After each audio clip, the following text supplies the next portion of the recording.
So the quote-unquote formal part of today's party is about to begin. We're going to have some stories from about almost a dozen of Bill's great friends across the course of his life. Now, I know that we have about 3 or 4 or 10 dozen more of you who want to tell stories, but maybe we save that for one-on-ones with Bill. There's going to be a chance to do this same kind of wedding line for Bill after we finish with the formal part of the storytelling. I'd also say when you're after all the party is over, Bill's going to probably get a little tired after a couple hours. So let's all try and be respectful of that, okay? And just think about when you're up telling him hello. You know, what I'd recommend is I visited Bill last weekend, and I met Chelsea, who's his at-home caregiver. That's easy applause. Yeah, you just say your name. And I also met Bill's home hospice nurse, Jim, and Jasmine, who's his case manager for hospice. And I'll tell you what, I walked into Bill's living room in his house, and I gave Doralise a big hug and a big kiss. And then Bill was sitting in a chair much like this, and it felt kind of formal and a little awkward, so I just kind of shook his hand. But then I see Chelsea come in, and she gives him a big bear hug. And I saw Jasmine, she came in and gave him a big bear hug, and then gave me a big bear hug. And so before I knew it, I was holding Bill's hand and giving him wet, sloppy kisses and hugs all over the place. So if I can make a suggestion, when you come up to say hello to Bill, definitely give him a big bear hug and a big kiss. But keep it brief. So hopefully everybody got a Buckeye. Did everyone get a Buckeye? Otherwise, I will eat them all. And some Dixie chili. So Dixie chili, of course, is important to this story because that's what made Bill such a big, strong, strapping man that he is. He grew up on Dixie chili. Last thing I'd ask is, everybody, please remember, this is a party, right? This is a party. We're here to tell great stories about Bill. Yeah, we can get a little sad at times. We're going to tell some fun, emotional stories, and everybody's going to shed a tear. But let's remember, this is a party. And if ever you think you're going to break that rule, go out, because the bar is still open outside. Yeah, as I eat this Buckeye, I'm now going to pass the mic over to Father Bob, who's going to say a quick prayer to get us started. Okay. Good afternoon. The Lord be with you. Let us pray. Gracious and generous God, you are always the one who gives us the very best. And we know you are one who gives us companions on the journey that you set us upon, companions who are our strength, our encourager, and the people who help make it possible for us to do the things we're called to do. And I give thanks for Bill, for he has been that companion to so many in this parish, to me, in this family, and all his life as witnessed by so many folks here today. We give thanks for the life that he's lived and the life that he continues to live. And we ask you to bless him and bless Doralise with all joy and all thanksgiving on this day. In Jesus' name we pray. Amen. I just want to say, because I'm not going to take any more time, but I was very serious in saying in my prayer that Bill has been a companion to so many of us in this place, and to me personally. He's the guy who makes things happen. He knows how to do that, and he's the guy who is the faithful friend who, when things seem to be going astray, he's the one who can say, hey, let's pull them back together. And I've seen that over my years with Bill and with Doralise. I give thanks for both of them, and I'm going to let the family speak and friends speak. So God bless you, Bill. Fantastic. Thank you, Father Bob. I think Doralise is just going to say a quick hello and a quick thank you here. DL, you want to? Alan's taller than I am.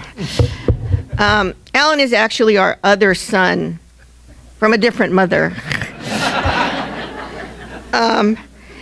I just want to thank everyone for being here. It's overwhelming, the amount of love and gracious, warm hospitality that everyone in this room has given to our family and to Bill. and I'm a crier and I can't help it. Even if I wasn't here, I'd be crying. So I just wanted to really thank everyone for being here and for all of you who have guided us on this path to get to where we are now. And we love all of you. Thank you.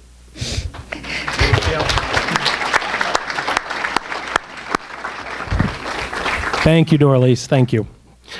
Okay, so we're going to do this somewhat chronologically. So we thought we'd do a little time warp back to maybe we'll say it's the 50s, the 60s, when Bill grew up in Cincinnati. So we're going to start off with those who know Bill best. How about Terry? Do you want to come up and get us kicked off? This is, if you couldn't tell, this is Terry Dullaghan, Bill's brother. You can tell by the hairline, right?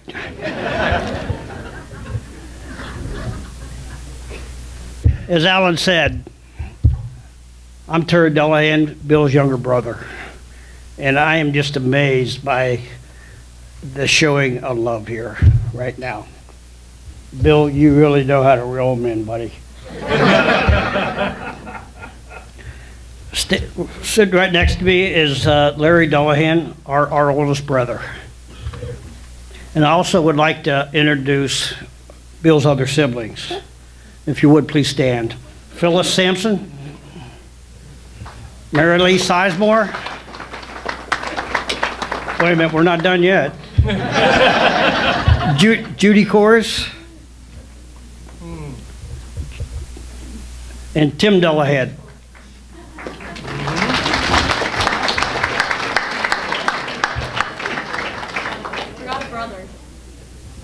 I already said Larry.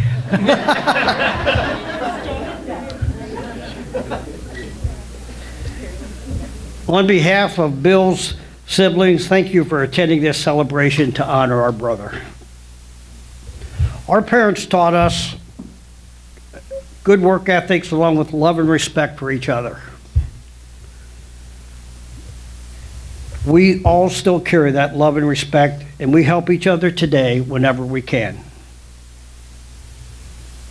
When Bill got diagnosed, we made several trips to Virginia Beach to try to help Bill and Doralice whenever we could.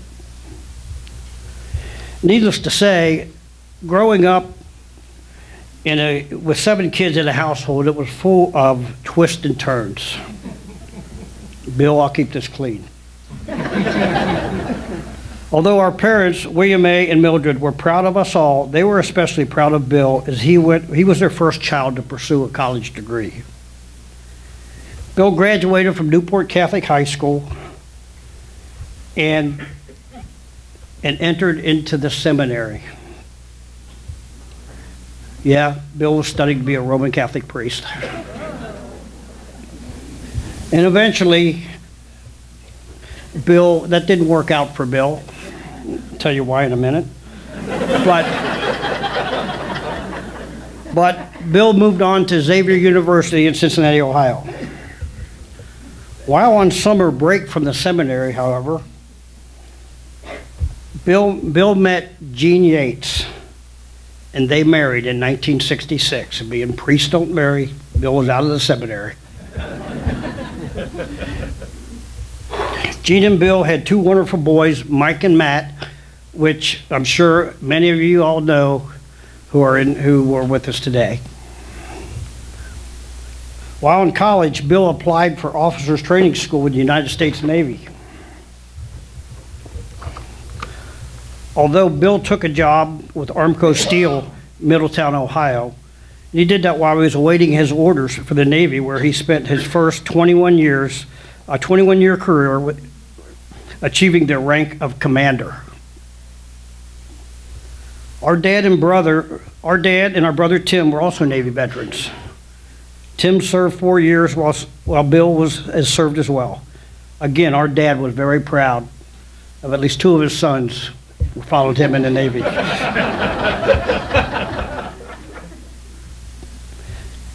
After a few years into Bill's retirement, he was introduced to Doralice Lapoli by one of his Navy friends.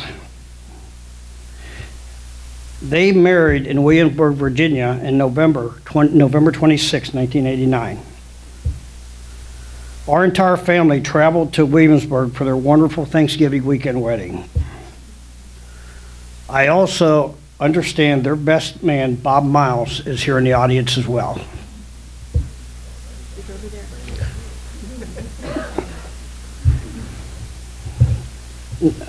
November 26th, 2019, they will be married 30 years.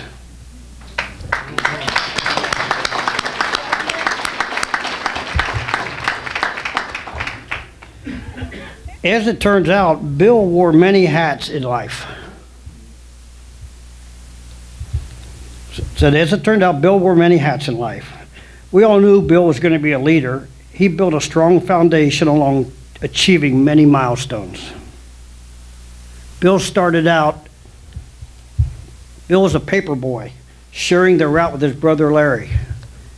One delivered the morning paper, one delivered the evening paper. I can't tell you who argued about which one, but get this. Get this, Bill was a bouncer. He was a bouncer and an usher at the Marianne Theater in Bellevue, Kentucky. There's only one thing about Bill. Now, Marianne isn't like the theaters of today where you have multiple screens. It's a one-screen theater. So Bill would walk around with his light, and if you got the light shined on you, you were probably going to get the hook. Bill went on as a business owner. He started Dullaghan Brothers Painting Company. From there, he was a seminary student, studying, like I said, studying to become a Roman Catholic priest. And then from there, he went on to be a college student. After graduation from college, as I said before, he applied for Naval Officer Training School. Bill worked at Armco Steel Procurement Department in Middletown, Ohio, just north of Cincinnati, Ohio, while he was awaiting orders. The orders came, Bill attended Naval Officer Training School, and then became a United States naval officer, which our family was very proud of. While in the Navy, Bill attended Defense Language Institute in California to learn Chinese. At this time, he was the only American exchange student at Taiwan's Naval War College, where Bill and family were official diplomatic guests of that country. And then again, eventually, Bill retired from the Navy. But his idea of owning business wasn't out of his system yet, so he started a business, and he was a co-owner of a swimming pool company, and he moved to Hilton Head Island.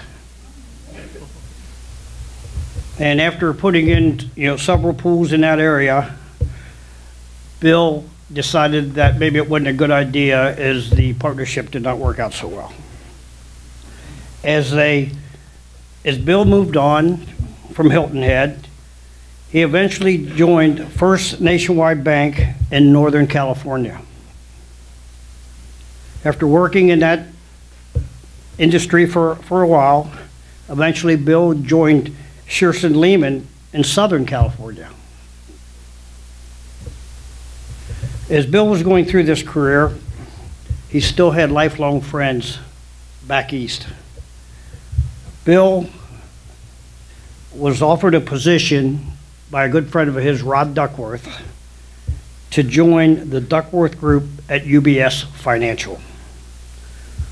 Bill took a position there as a financial manager and advisor. This is where Bill spent the rest of his career, working up to be an assistant vice president, actually working for Rod's son, Rodney Duckworth. This is where Bill retired from. All the while in his busy life, if you look back at all the things he's done, Bill was a husband times two.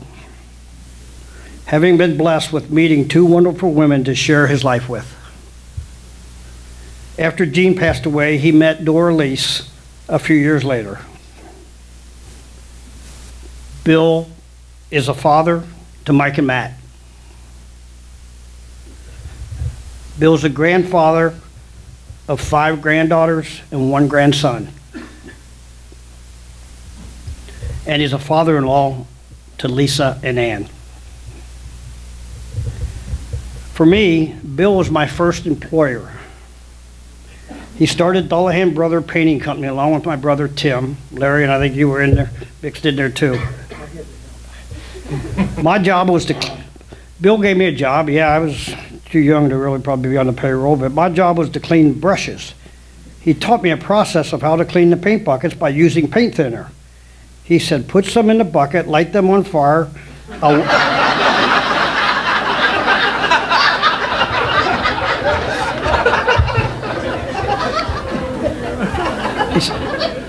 Bill said, light them on fire and let them cool down, and then when they're done, wipe them out and you're good. I'm like, hey, that sounds pretty easy to me. Well, I put some in the bucket on the back of the truck, not realizing the bucket was leaking.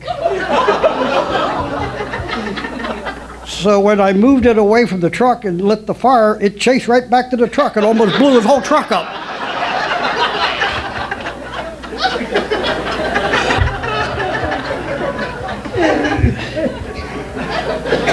This is where I gained practical experience in crisis management.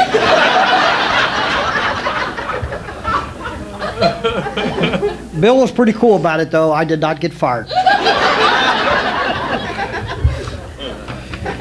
Larry said, when the painting company was started, the brothers learned painting 101 by helping our dad paint our white wood clad house. And let me tell you, that was a huge house. But we learned. Sister Phyllis said, when going to college and Bill had papers due, you always knew Bill was going to be a delegator. He asked her to type the papers.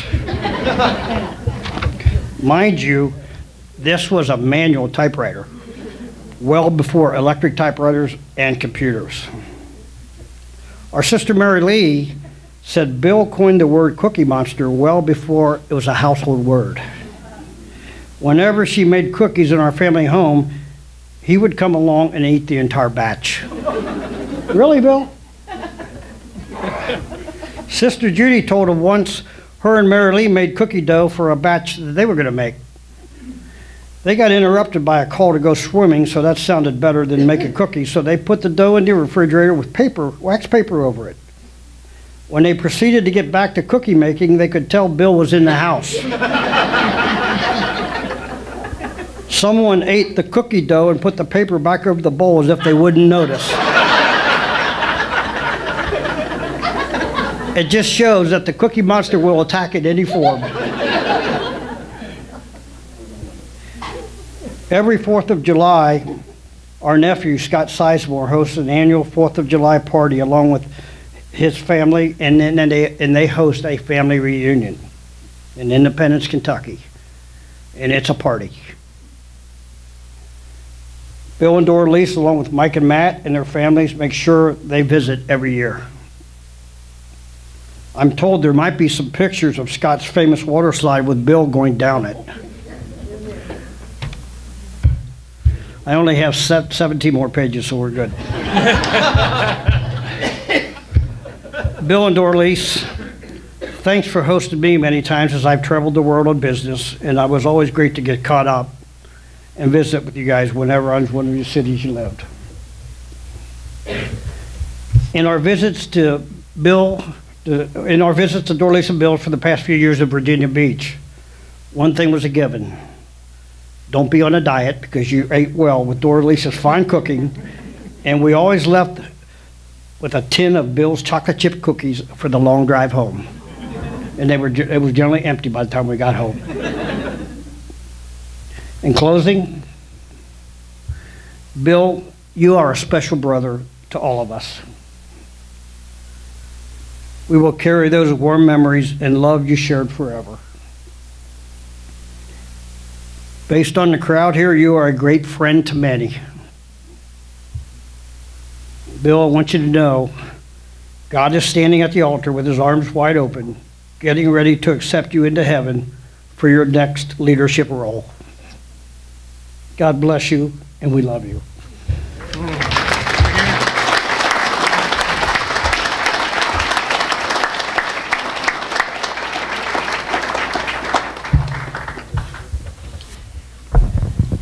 I promise you I'm not as windy as he is, so it won't take very long.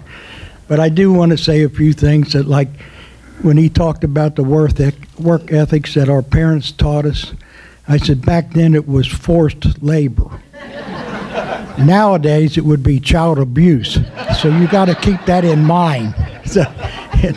But we all learned from it. We all turned out pretty good. And Bill's endeavored to go in the seminary. He and his other friend that were going went out for one night last fling before they had to go to the seminary, went out and had a few drinks, stole a few hubcaps, went home and went to bed, never thought anything of it. So that might be why he didn't stay in the seminary too long. He couldn't go out and do things like that anymore. But I will say the same thing Terry said. It's a beautiful sight looking out and see everyone here. Thank you all for coming.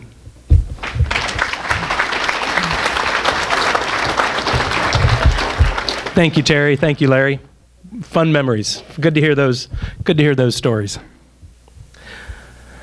I have about 100 letters that I could read you from people who've written into Bill. Bill's already read these letters, and I realize, given time, I just can't do it. But I'll tell you the theme of everybody who's written in. It is that Bill is an example of service, of professionalism, of kindness, of giving, of sharing. And everybody wanted to make sure that Bill knew that. And I'm pretty sure that Bill does know it. I've been a beneficiary of Bill's giving and kindness and his loving. And I bet everybody else in this room does too. But that was the theme of those letters. In the interest of time, I'm not going to read any of them.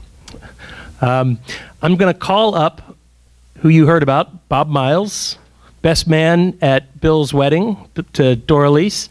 And he's going to tell us a little bit about Bill's time in the Navy.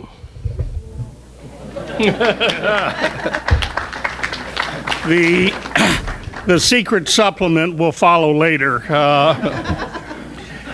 As Terry mentioned, 30 years ago I had the pleasure of being the best man at Doralise's and Bill's wedding, and we've been close ever since. But it didn't start out that way. There was a fair amount of acrimony initially. About 10, 12 years earlier, I was up in Washington, D.C. I was in the Navy and what they refer to as an assignment guy, a detailer. And Bill, as Terry mentioned, was in Taiwan. And he was ready to roll, and he wanted to go back to Jacksonville, Florida. And he had a superb record. He really had the trifecta of everything we were looking for. He had the tactical knowledge. He had the management acumen. But those of us in the Bureau at the time were not a great deal unlike the NFL, where we try not to put all of our superstars in one location and try to spread them out. And I wanted to send Bill to Hawaii, and he wanted to correct me.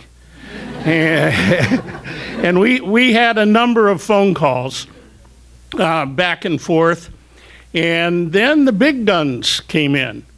I got a call from a community admiral who was in our community. Now, let me tell you, I've been in the job for 3 years, and I'd never gotten a call from an admiral. Had a few congressmen, but never had a call from an admiral. Nor had anybody else in the shop had any call from an admiral. And the admiral just wanted to throw his oar in the water and throw his support behind Bill's assignment. because the Admiral was familiar with the quality of Bill's work. Well, a few weeks, probably weeks later, things came to fruition, and I sent Bill an Aloha shirt and orders to Hawaii. Now, and Bill, being who he is, he gave a big aye. I don't think he was real happy, but gave a big aye. And you'd think that would be the end of the story. But it was just the beginning. Because a couple months later, I got orders to Hawaii and the same squadron, and the skipper put us in the same crew. Well, it didn't take me long to assess the quality of Bill Dullaghan, and he measured every bit as good as all of his fitness reports had indicated. We were known as the old kids crew because we were, after all, we were in our early to mid 30s. So we were the old crew in the squadron, and we flew together, we ate together, we slept together, we had fun together, our family was together, and Bill was the consummate officer. I was most impressed with the ability to solve problems. I never saw Bill take a problem to the skipper without a potential solution. And Bill oftentimes just thought out of the box. And talking about out of the box, I flew in from the West Coast last night and was thinking about that. And I'm thinking about this huge group and think, who does this? Who of us knows somebody who says, you know, I'm not feeling real good. I don't feel well. I'm tired. I can't really travel. What the heck am I going to do? I know. I'll have a party. That's Dullaghan. So thinking out of the box, we had one occasion that we had a fair amount of fun with. It wasn't fun at the time. The skipper had come up to us and wanted an input for our annual evaluations. And Bill hated to do that. I hated to do that. It was time consuming, and you just felt dirty so submitting it. And I think it was Bill who came up with the idea, hey, Bob, how about I write yours, you write mine? Because we can do that quite easily in 5 minutes or so, and we'll give it to each other to autocorrect or whatever. And we did that. And I can't recall the final statement at the bottom, but it went something like, this superlative officer possesses every business acumen that would warrant the commanding officer and the executive officer to go on permanent leave because this officer has everything in hand. And in a desperate attempt to salvage our shredded careers, we attached a barf bag to the submission. So, but of all the lessons that Bill taught me, and I've tried to apply through life, the major one that captures all of them really is empathy and compassion. And I think Father Bob mentioned some of that earlier.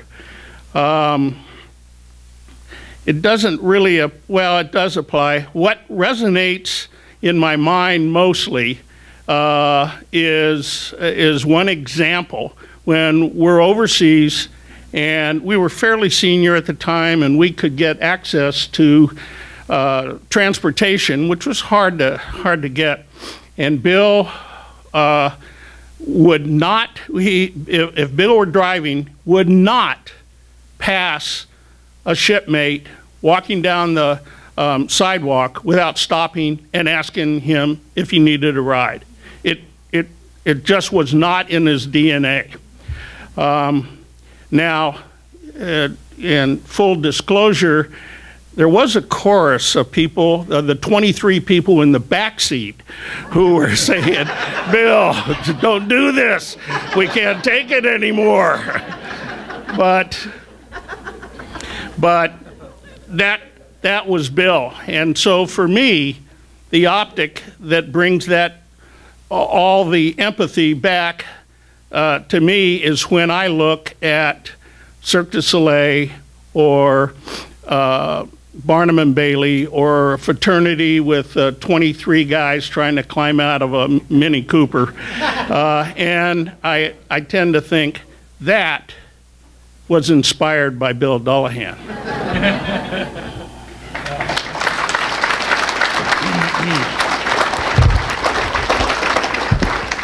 Thank you, Bob. I knew I was talking to a former serviceman when I called Bob up earlier this week and went like this. Ring, ring, Miles. It was fantastic. And if I'm not mistaken, Bob, you're also the margarita man who many of us who enjoy Bill's margaritas have Bob to thank as well. I think they're the original crew that put that. Another story. That's a whole nother, that's the secret story. Okay. All right, so while we're in the Navy, let's talk about what it was like to grow up in a Navy neighborhood. I'm going to ask Johnny Broccoli to come up, and he's going to talk about how he met his first best friend, Mike Dullaghan. Mike's walking around. There's Mike. His first best friend, Mike, when they were all living together and in the Navy.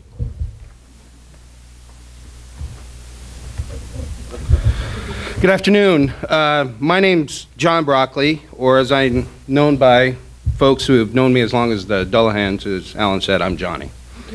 I'm here to represent my family, my parents, John and Marilee, and my sister Susan. We're honored to be able to be here today. Full disclosure, when Mike asked me if someone in our family would speak today, I said, sure, let me talk with them and I'll get back to you. So I called my mom and I told her, and she said, why don't we all collaborate and I'll speak? And my mom's response was, that sounds great, but make sure you tell Mike you're a blubberer.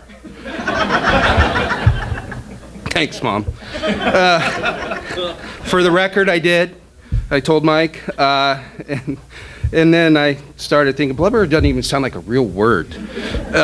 It is. I looked it up. Someone who suffers or sniffles and weeps with loud sobs, so that's me. You've all been warned. It's an honor to be here today. Noted philosopher Lyle Lovett is quoted as saying, you don't have to have anything in common with people you've known since you were 5. With old friends, you have your whole life in common. And that's how we feel with the Dullaghans. We moved in next to the Dullaghans, or they moved in next to us, I'm not sure which, in Orange Park, Florida in 1971 on Laurel Lane. As mentioned, Orange Park is a Navy town, and our families were no different. Both Bill and my dad, John, were in VP squadrons at NAS Jax. As I was thinking about what to say today, I tried to come up with a way to describe our relationship and friendship with the Dullaghans. When most people think about their childhood, they think about their hometown, a sense of place. In a Navy family, there never really was that, hometown, that one place. Instead, our proxy for that is the people. The people are our markers. Or to borrow a Navy term, our anchors. So for the Broccoli's, the Dullaghans are an anchor, and Bill is an anchor. For those of you who don't know, and probably be discussed further later, VP squadrons chased submarines. Back in the day, primarily, they were the Soviet kind. My dad described what he and Bill did like this. We flew P-3s. He was the smart guy in the back who told the pilots where the submarine was. If the pilots followed Bill's direction, they would successfully find that sneaky devil. If they did not follow his directions, they would fly home constructing tales on how that sleazy submarine escaped. My dad and Bill were in different squadrons, so would leave on 6-month deployments on a different cadence. Obviously, this meant for a fair amount of time, either my dad or Bill were gone.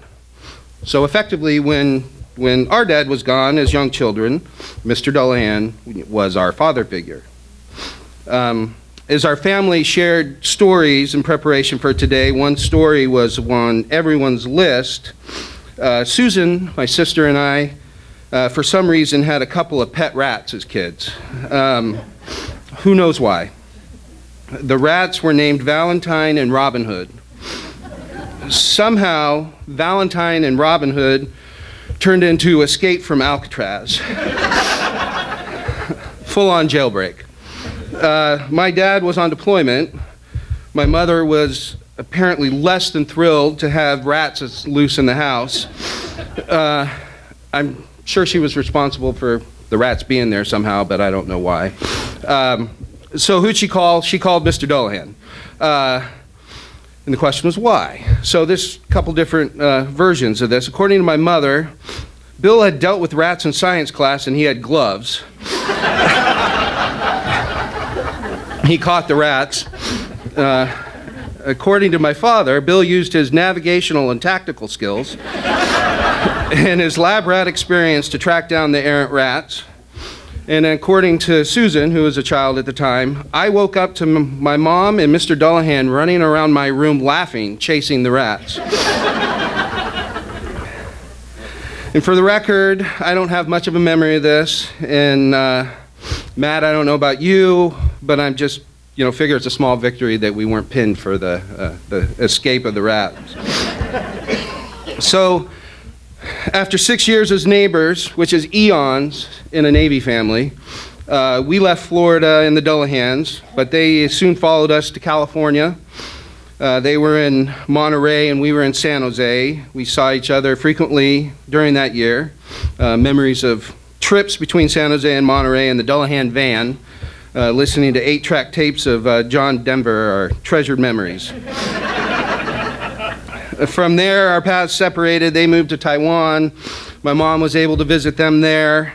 They made sure to give her the full experience and have her eat snake in Snake Alley. We visited them in Hawaii, and then we lived in different parts in Virginia when Gene got sick and passed. Never as close as we wanted, but still close and always connected. From the grief that we all shared at Gene's passing to the joy of seeing the marriage and love of Bill and Doralise, we've seen each other less frequently than we did as neighbors, but the connection has always endured. From Susan and Paul's wedding in San Jose, Mike and Lisa's wedding here in Virginia Beach, to most recently Matt and Ann's wedding in San Francisco, the Dullaghans and the Broccoli's always tried to be together. So, Mr. Dullaghan, Commander Dullaghan, I knew this was going to be a tough one. From the Broccoli's, it's been the honor of our life to be a small part of yours. We love you.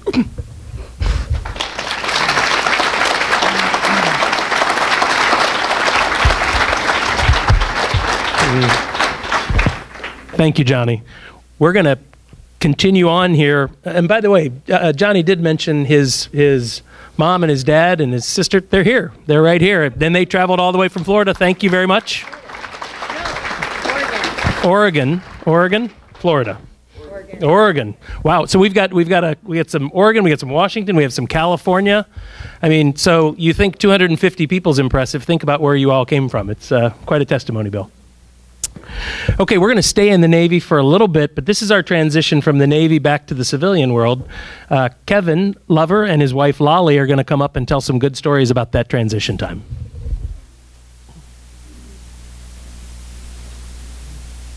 I think Lolly's going to stay seated, but she's part of this also. So it's a real honor to be here today with the whole group here, and particularly honoring Bill and Darlise. And to be part of this celebration, it's a just fabulous turnout. History with Bill goes back a long time. I met Bill in the early 1970s, and that's when we were selected to be on a crew, VP 45, realigning the crews. We're getting new airplanes, and we're getting ready for deployment. And I was a young lieutenant junior grade. I'd just gotten promoted a couple of months earlier, and Bill was this salty old lieutenant, all the kinds of experience. He had already been in a squadron, he'd been on a staff, and he just knew everything to do. And, you know, like other people have said, he just knew how to solve things. And we moved forward. For me, Bill was a great mentor and a teacher. We had to go through all kinds of training and qualifications in the airplane, and we learned a new airplane. And that went well. We got deployed, we got ready for deployment and everything. And I think one of the last things that we did prior to deployment, and it was some extra training that Bill thought that I needed. And this was in his house in Orange Park. And the family has already talked about his painting. Well, Bill thought I needed to learn how to paint. So we had a couple of painting sessions in the house. And then the extra training was really on the fine art of hanging wallpaper. And Bill was good. He was really good. And in fact, the things that I learned from Bill when we were doing that, I was able to use not only in our house in San Jose, I also used it when we did some wallpapering on my in-laws' place in Monterey. So, Bill, at that time, it didn't seem spectacular, but boy, what a training lesson. And as a reward, I got to wrestle with Mike and Matt on the family room floor. And that was just prior to the dinner that we would have with Bill and the family and Jean. So we deployed. We're going to Sigonella, Sicily. And we shared a room, as most crew members did. We were the two NFOs on the crew. And the room was small. It wasn't luxurious by any means. You could barely get in the room and everything. And we flew lots of missions together. We played a tremendous amount of tennis out in the intense summer heat in Sigonella. And in fact, we played so much that I always claimed that that Bill had spoken to the CO of the base as we ran out of tennis balls there, and they actually had some delivered up in Naples to us. They called the Admiral up there to get some more tennis balls. But I know tennis was one of Bill's great loves, and he has continued on in his life doing that. And then the other thing we did was travel quite a bit around Sigonella. And one of the ways that we were able to get around is that we had this Ford Cortina. I don't think they make it anymore. I don't think they've made it for many, many years. But it was kind of the luxury sedan, and most people there had the Fiat 500 and 600 series. Our car was special. We actually saw the engine being put in there as they were building it. This was not a new car. This was a off the street and parts being put together and everything. But we didn't need any water. The other Fiat 500s and 600s had a tendency to overheat, so people used to carry gallons of water with them. So our deployment went on. We spent time in Ceuta Bay, Crete together. I think we almost spent a month there or so. And it was a very successful deployment. Bill was a leader, not only of our crew, but a leader within the squadron. And it was just a terrific deployment. And unfortunately, when we got back from deployment, we had to switch crews and things like they normally did. so that we could start getting the training ready for the next deployments. So that was kind of the time that we spent in the first squadron. And then following that tour, I went out to Monterey to postgraduate school. I think Bill stayed and was a VP-30 and an instructor there in the aircraft. But during that time, I met Lolly, and that's where we got married, and we asked Bill to be our best man. So in addition to Bill coming out to be part of that, there was a whole contingent of the squadron came out. And I'm not sure the postgraduate school, and for those anybody familiar with it, Trident Room is the same. It was just completely overrun by all these people in these white uniforms and everything. So it was a great event, and we were very fortunate that Bill would be with us and be my best man. Shortly after that, we ended up going in different ways for many years, and it's already been mentioned that Bill was out in Taiwan, he was in Hawaii. You know, at the same time, we were in all kinds of different places. But I got selected for command of a TACRON, and a TACRON is really Tactical Air Control Squadron. And that's where it's the air arm of the amphibious forces, air operations and everything. So I knew nothing about a TACRON. However, I knew somebody who did, and that was Bill. So we got on the phone and we talked about it, and he explained a little bit about what went on and things like that. And his advice to me was very clear and precise. He said, go to San Diego and have a great time. So we actually we took his advice, and we packed up from Washington, D.C. We'd only been there a year to the date. We had moved from San Jose. We're in Washington a year to the date, and then moved out to San Diego. So this is the part of the sequence of events that becomes very interesting. We had not been able to have any children, so we had decided to go the adoption route. And then shortly after arriving in San Diego, we met Darlise Lapoli.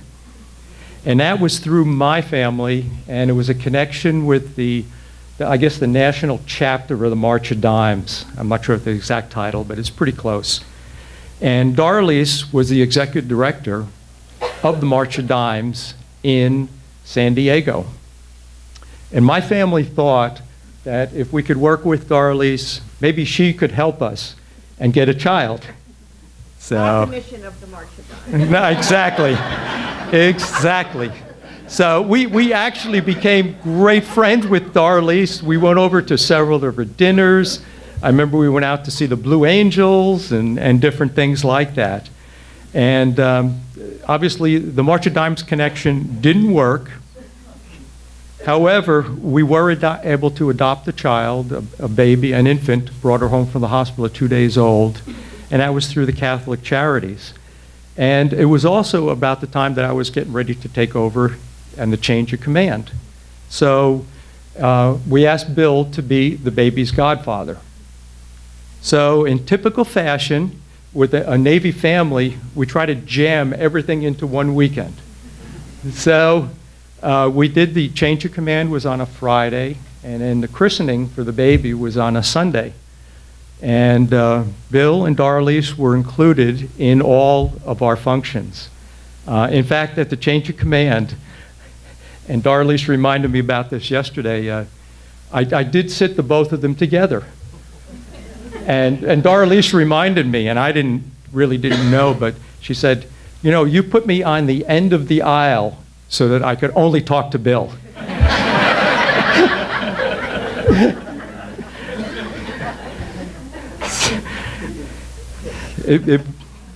And then we really didn't see over the weekend. It was just so busy, and there were too many things going on. But and then time passed. About another year and a half. We had gone different locations. We were up in Newport, Rhode Island, and we were fortunate enough to be able to go down to Williamsburg, where the wedding occurred. And we were part of the wedding. In fact, our daughter at that time was a little over 2 years old. She had just had her birthday, and she was one of the flower girls. So it was kind of interesting. I know my wife warned her and said, she's only 2 years old. But it worked out well. And You saw the lights I'm in gonna- the church. Are you going to say that Yeah, part? Oh, yeah. go ahead. Yeah. I knew you wouldn't forget that. So it was a beautiful ceremony. I was able to be a Eucharistic minister and everything, and my daughter wanted to be there to help me, so she was with me. And it was set up for the Christmas season, or actually Thanksgiving, but I guess a precursor to Christmas. And there were candles all over the place. It was just a beautiful setting. And it was quiet at that time. And then Laura just kind of looked around, saw all the candles. She had just had her birthday a couple of weeks earlier. And all of a sudden, there's this happy birthday, Jesus. So there was, the silence broke into a very happy laughter. And it was just, I think it added to the ceremony. It was fine. And then everything calmed down, and we finished the ceremony and everything. And it was just a great ceremony. It was great to be with Bill and Doralice. And, looking back at these series and the sequence of events that really led us to be able to at least get these two people together, there's something that we could never have planned. We think it was God's plan. We're convinced it was, that the two of them could be together and share life together. And, over the years, we've been on different coasts. We're currently out in California, but we have met up with Bill and Doralice at different times, at different places, usually for dinner and things like that. But we've also stayed very close and stayed in contact and knowing what each of us are doing. And we consider Bill and Doralice as part of our family. And Doralice, we're very thankful that you are Bill's caregiver, just as Bill was a caregiver for Jean. You're amazing and have done an amazing job. And both of you, we thank you for sharing your lives and your love with us, and we love both of you.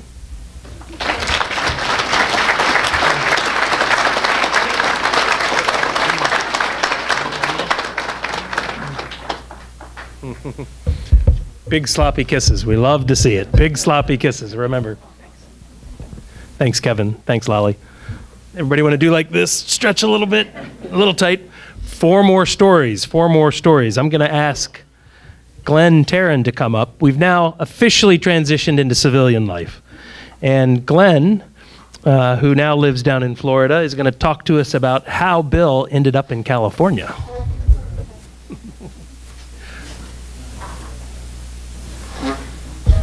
Well, first of all, I want to thank Bill and Doralice for allowing me to be here. It's an honor, truly an honor to speak for a gentleman such as him. The story, though, really starts with Doralice. Doralice and I were together at the March of Dimes in San Diego. I was on the board of directors. And Doralice was quite the champion with March of Dimes. And she and I were having a conversation one day when I had left the March of Dimes, had moved up to San Francisco. And she said, I'm getting ready to marry this guy, but he needs a job.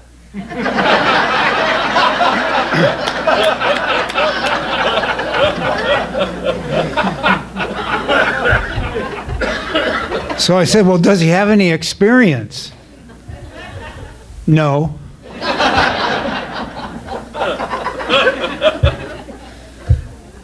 I talked to him on the phone, and I thought, wow, I'm very impressed because, most people like to talk about themselves, and Bill didn't. Bill talked about his family and the things he had done in the military. In fact, I wish now that I joined the Navy after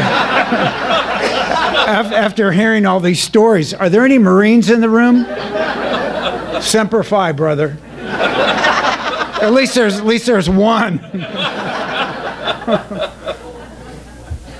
So two, there we go. So I got on a plane and I flew out to Virginia and actually met with Bill. And I always felt that there's three things that a good salesperson has to have, because that's what I was looking for.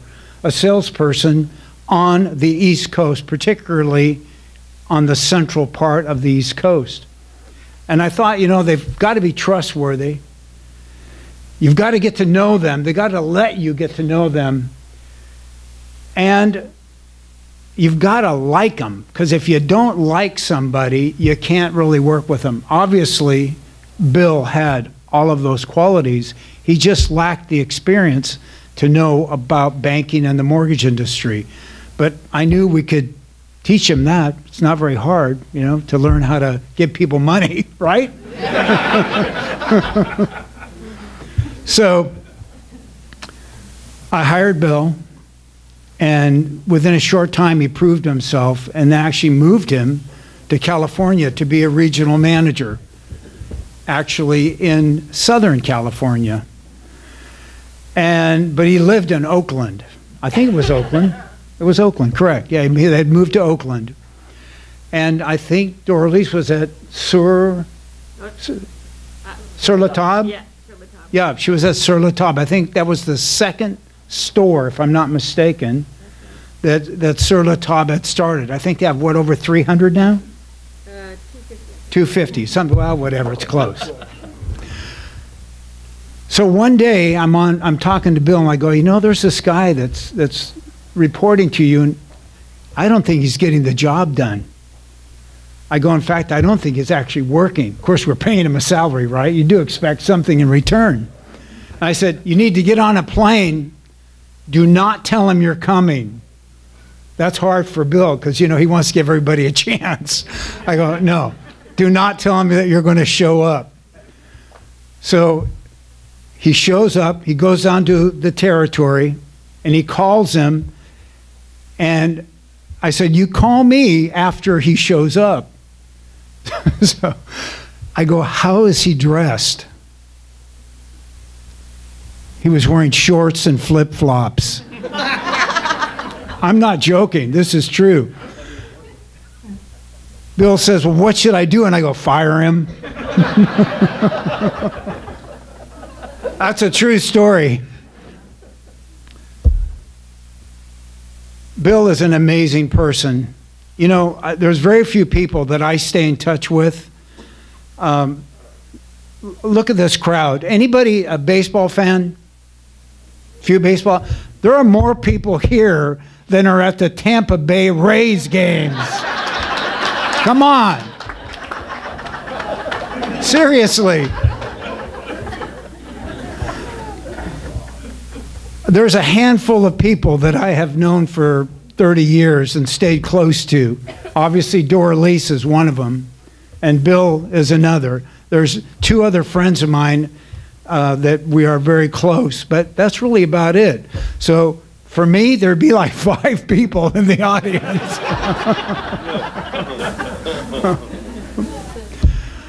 Well, you know, that was a long time ago, to be honest with you. When I left First Nationwide Bank, I actually recommended Bill take my job because I was going to go down and run a small company in Newport Beach in California by a gentleman that owned the company, started in a garage, and he had told me that he wanted to let go of the reins. You ever heard that? No. Somebody that starts a business in a garage does not want to let go of the reins. The job did not last very long. A year and a half, I believe. In the meantime, Bill had left First Nationwide and went to work for Shearson Lehman. And coincidentally, I was out of a job. So Bill was the regional manager in the northwestern United States, but there was an opening in the southwestern United States. He goes, you should apply.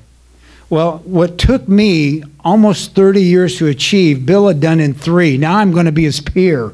How does that happen?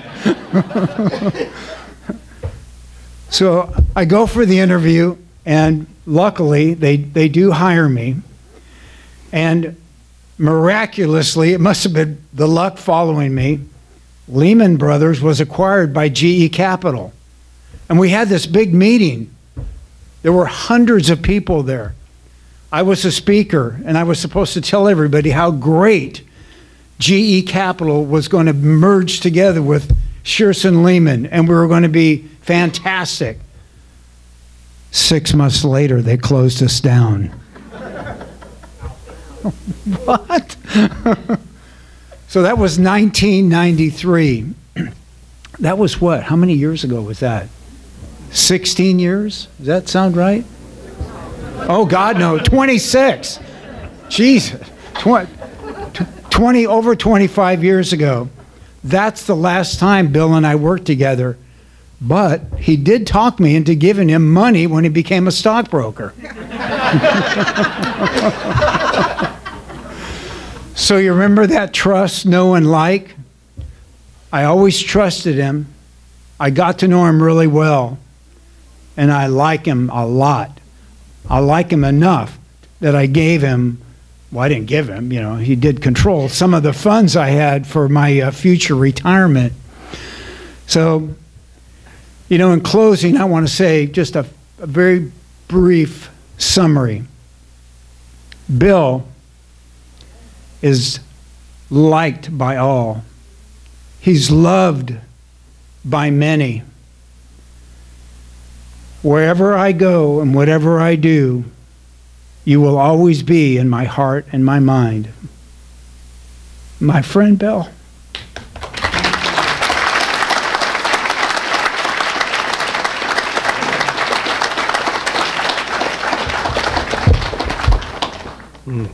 Thank you, Glenn.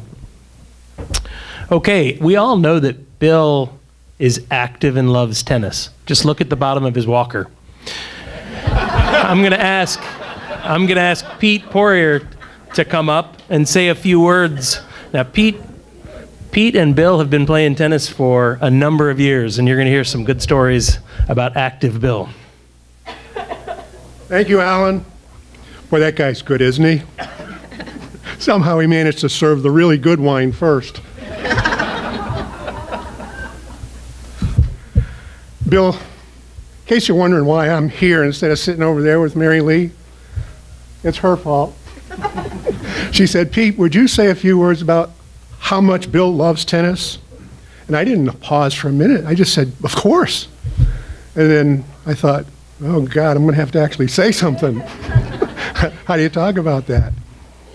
So here goes. Bill Dullaghan really, really loves tennis.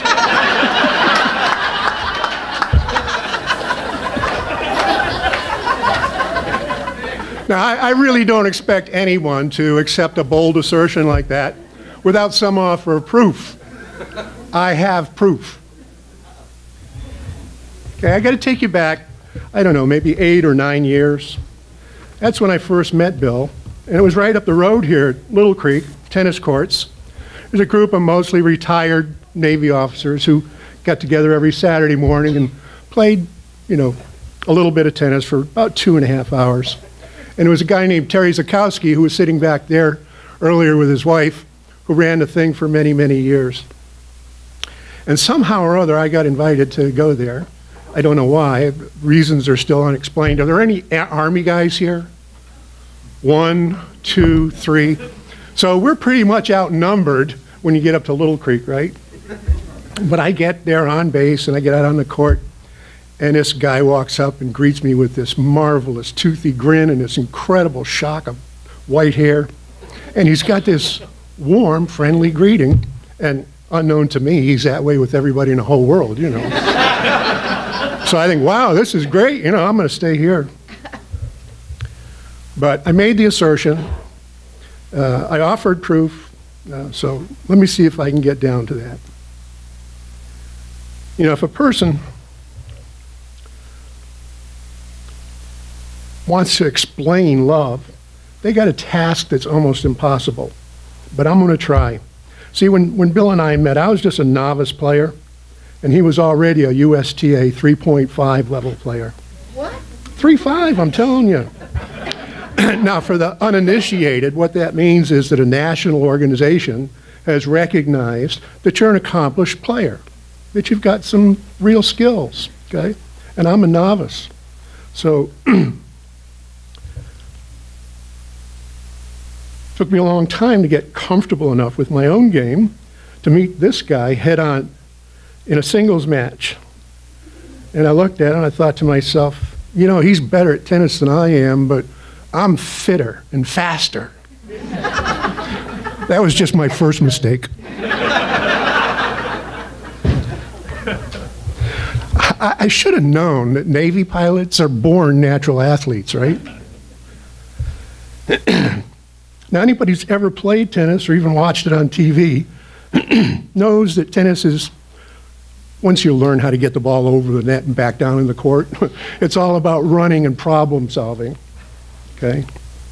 Well, turns out Bill can run. I found out later on that he goes to the gym a lot. But here you look at tennis and the problem solving that you have to do. It's a lot like geometry because there's so many different angles that you can find on the court that are inside the lines. And it's a little bit like trigonometry because there's arcs and parabolas and all kinds of crazy stuff going on depending on how much spin and what kind of spin you put on a ball. And Bill could do all of those things. But it occurred to me that if I couldn't outrun this guy, I was going to have to outsmart him. That was my next mistake. It was only a couple of years later that someone finally told me, you do know that Bill did his master's presentation in Mandarin Chinese? So that's how you know that I know Bill's game, right? But how do I know he loves the game? I'm going to give you 5 clues that I think will convince you. When you love something, you want to share it with other people. And that's pretty much the first thing Bill did. Shared it with his kids, shares it with his grandkids, and shares it with everybody else he runs into.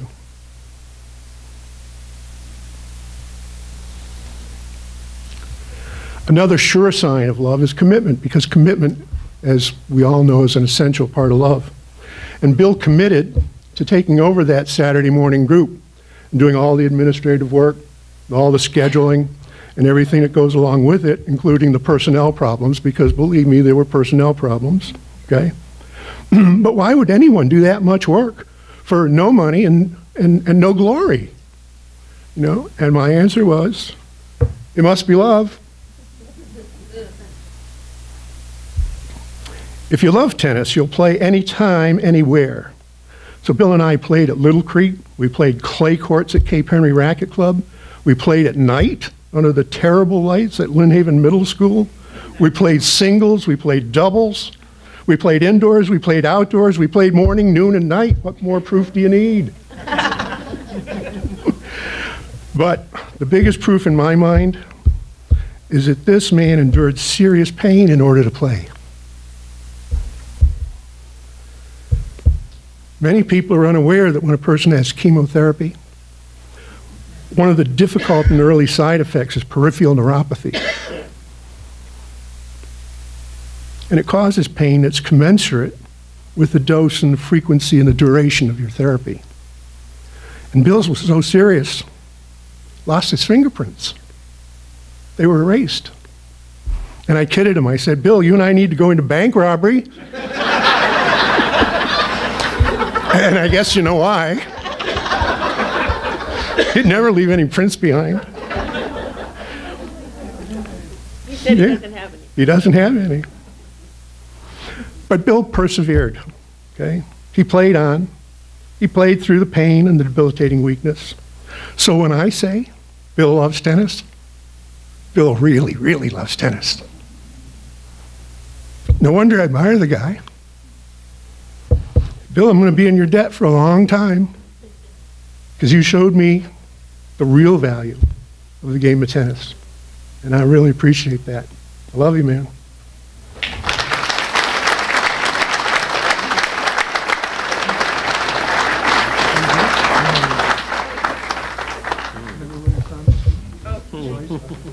Thank you very much.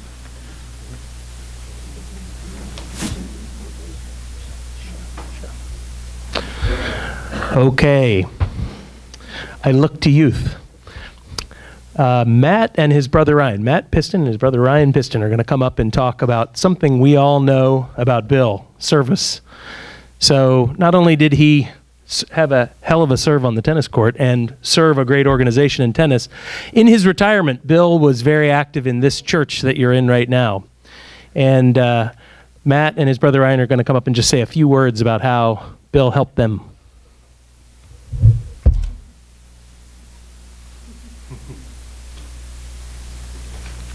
I wrote something. It's folded up on. Hello, my name is Matthew Piston. I was part of the parish youth in 2013 when I first met Bill. Our Sunday school program was fundraising for a pilgrimage trip to take to Ireland. This is a huge trip that we take before confirmation into the church. During this time, we had a rent-a-kid program where people of our parish would donate to our program and have us do jobs around their house. I was 15 at the time, so I had no job experience before this. It was a little strange working at first, but I got used to it real quick. Bill supported the youth in our parish not by just donating money, but giving us the time to work with him on our rent-a-kid program.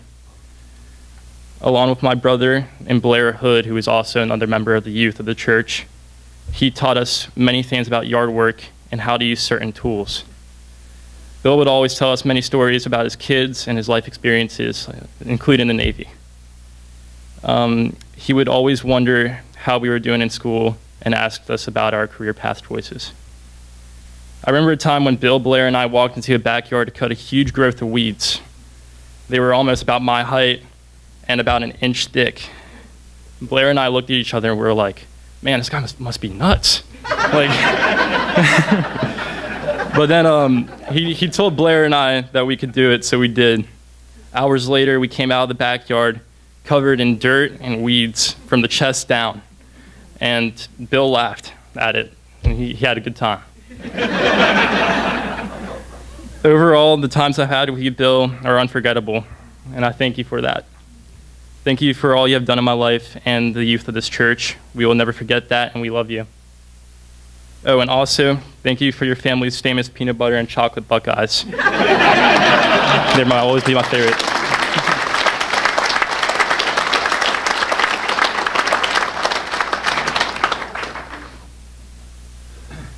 I wrote something. By the way, my name is Ryan Piston. I wrote something, but I don't like reading from sheets, so I'm just going to kind of go from the heart here.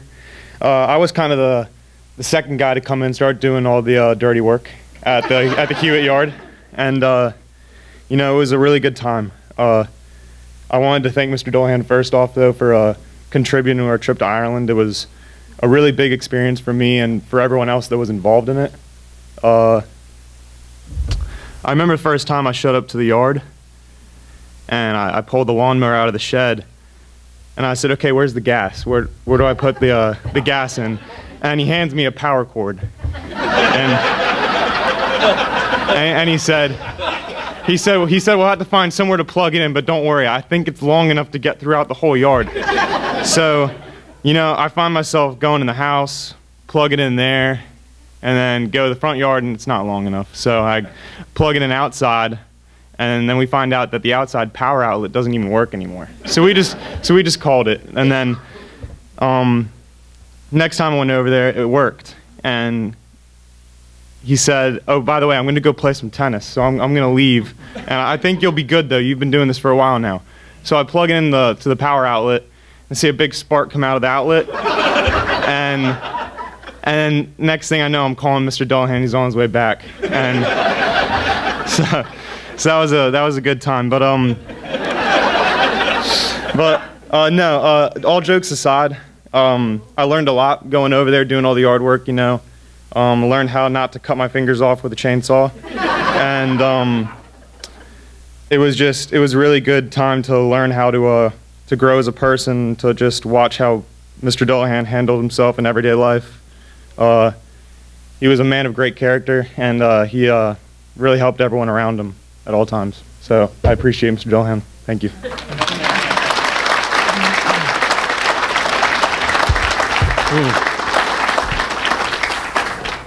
Okay, and our last storyteller, last official storyteller, we have a few more stories after that. I'm going to ask Barbette Timperlake to come up and talk about another service of the church that Bill was very much involved in, the Stephen Ministries. Barbette leads Stephen Ministries here, and she's going to talk a little bit about her experience working with Bill. Thanks, Barbette. Yeah, I'm Barbette Timberlake, and I've had the honor of being a Stephen minister with Bill for many years. Stephen ministers are there to listen and pray and support people, and I'm going to tell you the story of Bill and his care receiver, and he gave care that went way beyond. Because of confidentiality, we don't tell any names, and this individual was not a member of the congregation. But I will tell you that if he were alive today, I know he would stand here and he would tell you this story. Bill was paired with an elderly man who lived alone. He had lost his wife, and he had many physical issues and some dementia. Bill noticed right away that he should not be living alone, and he worried that the man had not enough food in his house, he wasn't eating right. So the ritual of the weekly milkshakes began. Now, Bill's care receiver seemed to have no relatives, no family. And looking at this turnout, you can well imagine that Bill just didn't understand that at all. So he was determined to put his care receiver in contact with any family that he could find. So as the visits and the milkshakes continued, Bill did a little digging, as he said. Now, what this means is that Bill spent a lot of time figuring out that his care receiver did have a relative that he had lost contact with. He made contact with the relative who lived far away, thanks to Bill. The weekly milkshakes continued, as well as the care. And as his care receiver's physical disabilities grew worse, Bill once again decided he would do a little more digging, which means that he spent hours on his computer and making phone calls. He had a key piece of information, his care receiver's social security number. And with all his military connections, he made an important discovery. His care receiver had been a prisoner of war in World War II. Now Bill really went to work, and the milkshakes continued. Bill took his care receiver to appointments at the VA hospital, and he finally received the medical care that he had needed for a long time. And because of what Bill found out, he received benefits that were due him. He helped him move to a new residence where he was cared for. The weekly visits and the milkshakes continued until his death. You know, Jesus cared for the lonely and the hungry and the sick, and Bill Dullaghan has followed that example. Bill, you are an example of what a Stephen minister should be and what a Christian should be. Thank you for being an example of grace and courage for all of us.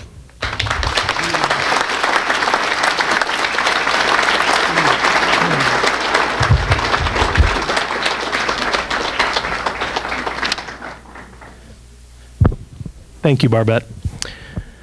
So I'm going to read a letter from one of Bill's granddaughters, and then I believe we're going to have one of the granddaughters come up and say a few words as well. This is from Cameron.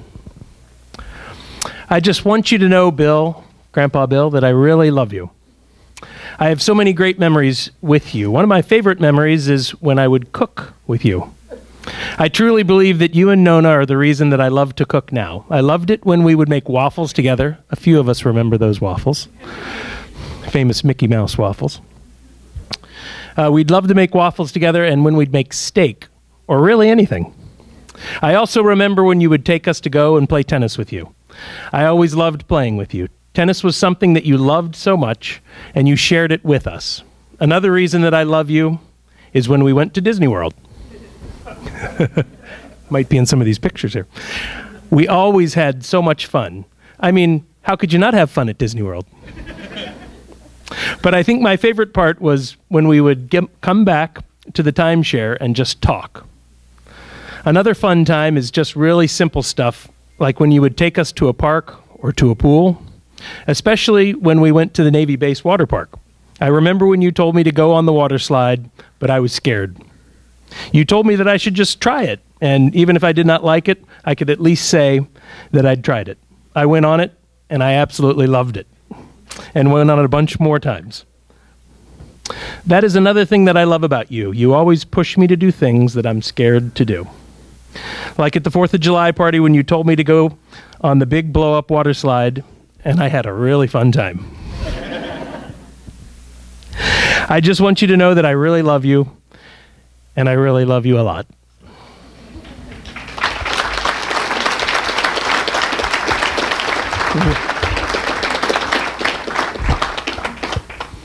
Okay, and here comes Katie.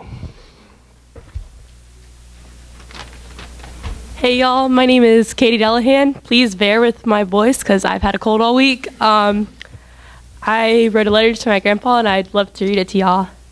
Dear Grandpa, thank you for everything you've done for me. At Grandma Dullaghan's funeral, I remember you showing me around to all of our family and friends and telling everyone how much I looked like my Grandma Jean. I remember you taking us to the playground at the beach. You watched me climb up in a tree. I turned around to look back at you. You snapped a picture of me and told me how much I looked like my grandma with tears in your eyes. The picture is still in your house today. You also told me how much my grandma loved horses, and I love horses too. I'm going to miss hearing all those memories about my grandma, but I know she's going to be so excited to see you. Without the tragedy of losing my grandma, I never would have met my Nona, my wonderful woman who has filled so many roles for me over the years without having a grandma.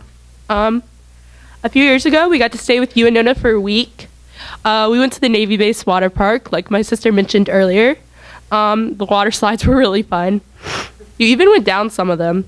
We also went birthday shopping for one of my sisters. You and I walked across the mall so I could go into Barnes & Noble, my favorite store. You always remember to ask me what I'm reading, and you help inspire my love of reading. We've gone on so many fun trips as a family. California, Disney World, Gatlinburg, Universal. Disney World will forever be one of my favorite places because of that. I remember we were going to go get on our last ride of the day, a Harry Potter ride. Yeah, most of y'all who know me know how I love my Harry Potter. And so I decided to take off my shoes and give them to my dad. So, I won't lose my shoes. Yeah, people did not like that.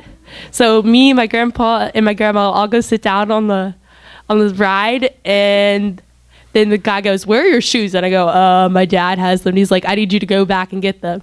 So me and Nona went to go get them, but I don't think Grandpa heard that whole exchange. So there's this lonely picture of him sitting on a ride at Universal all by himself. A few months ago, you came to my school for the Veterans Day ceremony. You were so happy. You wore your old flight suit. They gave you an award, which I watched you receive with tears in my eyes.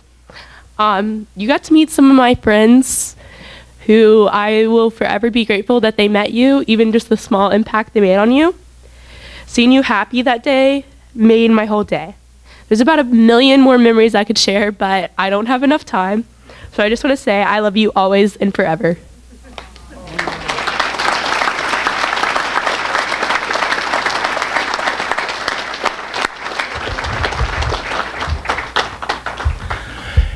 And to close us out, I'm going to ask Mike Dullaghan, who's my best friend in the whole world, and the reason why I'm here, standing up here. I'll ask Mike if he can come up and say a few last words, and Matt, perhaps as well. Okay, Mike. We all respect that 100%. Thank you. That was a wave off, I think. Don't they do a wave off on the aircraft carrier? That's what that just was from the air traffic controller. So I am Mike Dullaghan, Bill's oldest son. And the theme of my talk today is going to be taking the time to say thank you. The online definition of thank you says it's a polite expression used when acknowledging a gift, service, or compliment, or accepting or refusing an offer. Well, today we gather to acknowledge Bill Dullaghan's life as a gift, a life of service, a life filled with many compliments given today, right, and received, and a life of many offers extended and accepted by those blessed enough to be in his presence. I'll come back to thanking Dad after a few other words of thanks. Sincerest thanks to Old Donation Episcopal Church. We would not be here today had it not been for the suggestion of Bob Randall, the rector of Old Donation Church. Thank you, Father Bob.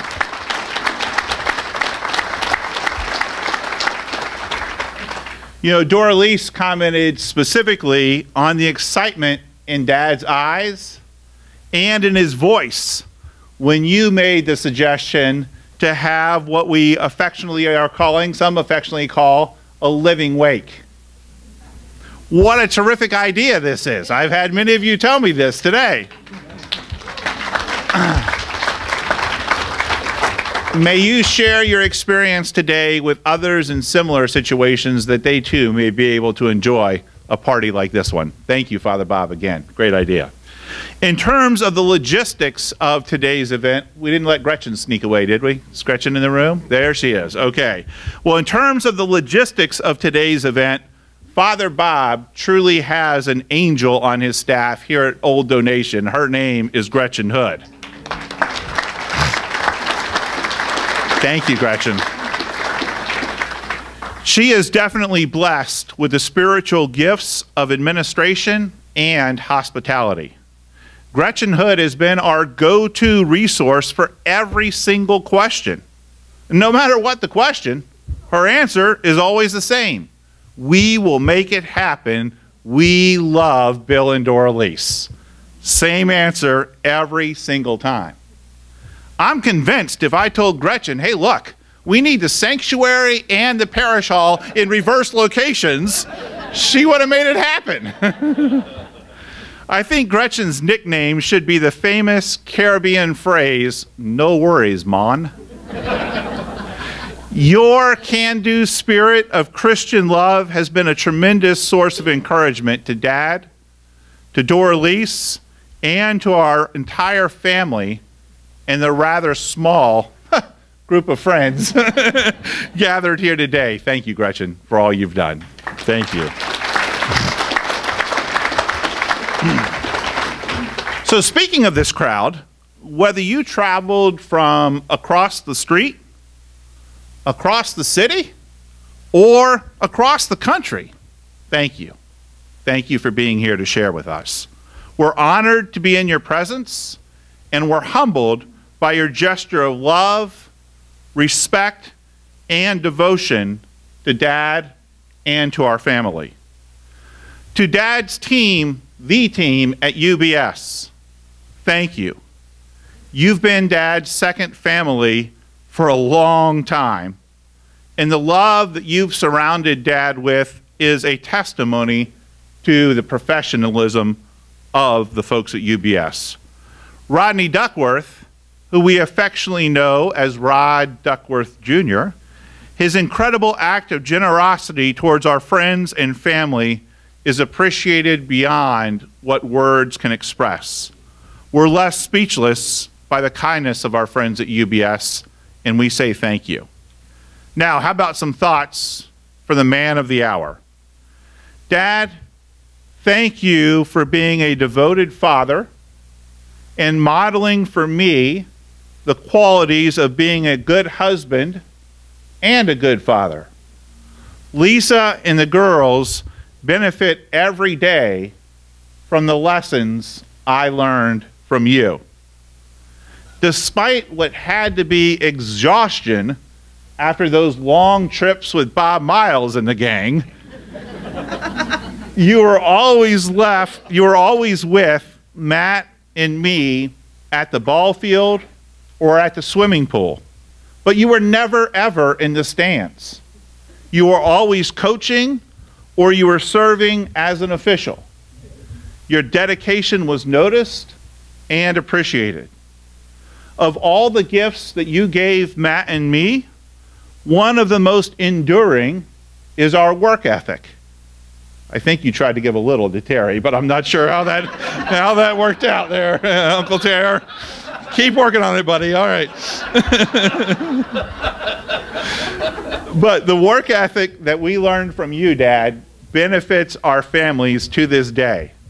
And I remember one of my earliest lessons in work ethic. It actually was not far down the street from Bob Miles' house in Hawaii. You picked me up from one of my first lawn mowing jobs. Of course, I was using your lawnmower. And you know, when you picked me up, you said, that looks pretty good, but let me show you one thing. And you proceeded to redo the entire front yard at a consistent 45-degree angle rather than the random pattern that I had used. Boys, does this sound familiar? All right, the boys are with me in the front row here. All right. Well, applying that lesson to my other jobs put my work in demand, and pretty soon I had more work than I could handle. Matter of fact, some of my friends did not like to ask me to pinch hit when they were out of town because they got fired and I got hired. But that was because of him. I also will say, and it was mentioned earlier, so appropriate, I believe it was Kevin, thank you for modeling the concept of in sickness and in health until death do us part, while taking care of Mom. During her 5-year fight with cancer, you were there with her every step of the way while still spending time with Matt and me. You showed Matt and me and so many others the sanctity of that marriage vow. Thank you. And some 30 years later, we have seen the meaning of that vow in action, but this time, you're the recipient of the care. Dorlise, thank you for your fierce, tireless dedication to Dad's health.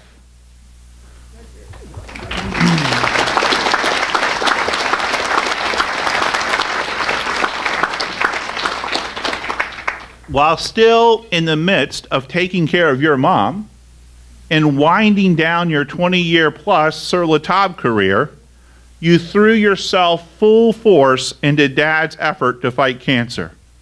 Thank you for your devotion to this fight and to his well-being.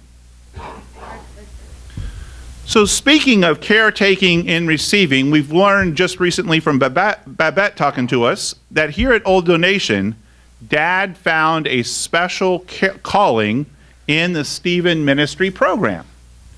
Based on Galatians chapter 6, verse 2, which says, bear one another's burdens, and in this way you will fulfill the law of Christ, Stephen Ministry congregations equip and empower lay givers called Stephen ministers to provide high quality, confidential, Christ-centered care to people who are hurting. As a Stephen minister, Dad found a way to put his God-given gift of encouragement to work in a focused and directed way. So my favorite story regarding this ministry has already been partly told. Babette and I did not compare notes. A few months after Dad was diagnosed with stage 4 cancer, and let me just make sure you got that clearly. I said a few months after Dad was diagnosed with stage 4 cancer, not a few days, but a few months. And he was well into his treatment regimen, already feeling the side effects of severe fatigue. As he said, I'm tired of being tired. I called him one day like I usually did. I said, Dad, what are you doing? And he said, I'm bringing a milkshake to my care receiver. How typical. At a time most of us would be curled up in a ball feeling sorry for ourselves, Dad was going across town to bring his care receiver a milkshake just because. Maybe we should check with Babette to see how many he may have had for himself along the way, huh? I'll bet you more than one or two, but that's okay. So, Dad, we thank you for the gift of encouragement you modeled so well through Stephen's ministry and in so many other ways. I bet many of you in this audience have been on the receiving end of a Bill Dullaghan note of thanks or encouragement. You know, when I write thank you notes, there's been many times that I receive a thank you note for the thank you note. And that's because those handwritten notes are so rare these days. But Dad, anytime I get a thank you note for a thank you note, that's a tribute to you. Dad, you have lived the words of Paul from 1 Thessalonians chapter 5, verse 11. Encourage one another and build each other up. Bill Dullaghan was a builder. You didn't know that, did you? Builder of people, not a builder of houses. I know Dad hopes most of you are here today not to say goodbye, but to say until we meet again.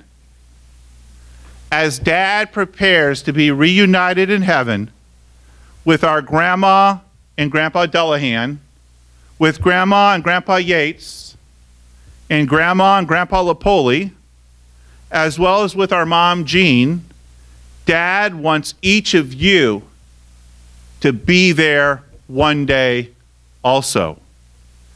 Dad has long had a strong faith and relationship with God.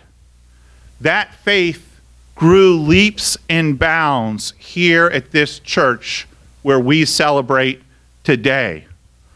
Honor Dad and Doralise by making sure your faith is similarly strong.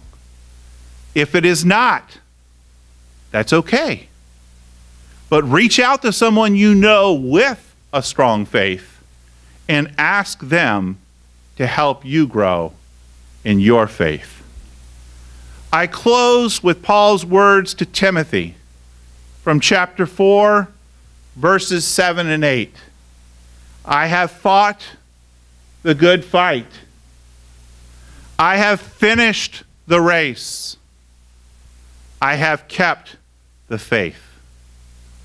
Now there is in store for me the crown of righteousness, which the Lord, the righteous judge, will award to me on that day, and not only to me, but also to all who have longed for his appearing.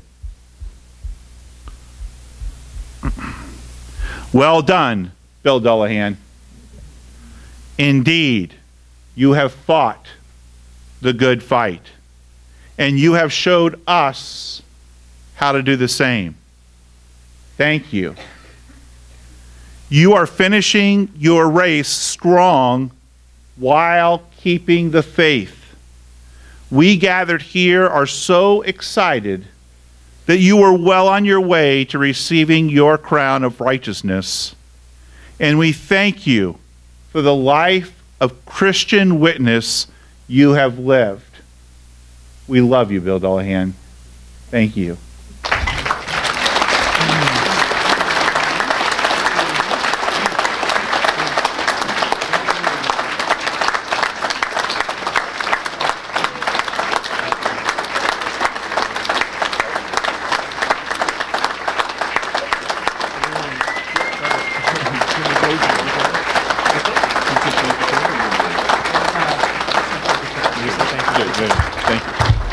Okay, let's get the lineup up here. Who's going to be up first? Thank you, everybody. We really appreciate all of you coming, and please come up and give Bill a big hug. Okay, and one more word from Brother Terry. I know I'm back, but hey, you know, we heard all these wonderful things about Bill, but I do want you to know that Bill was also a good prankster. Because Brother Tim told a story once where Bill and Larry were out. They came home at 3 o'clock in the morning, and they woke Brother Tim up on a Sunday morning saying he had to go to school. Tim jumped up, got dressed, ran out, and Bill and Larry were laughing, going back to bed. And one last thing, Bill rolled in here today, and he looked at me and he wanted to know, all right, brother, where'd your hair go? Thank you, buddy. Thank you for coming out. Really nice to meet you. Pleasure to see you. Thank you. I have no idea. Hey, well done, Brother Terry. There you go. Did an awesome job. Good job. Thank you. Right here. Just step right here. Hey, it's not possible without you brothers. So I think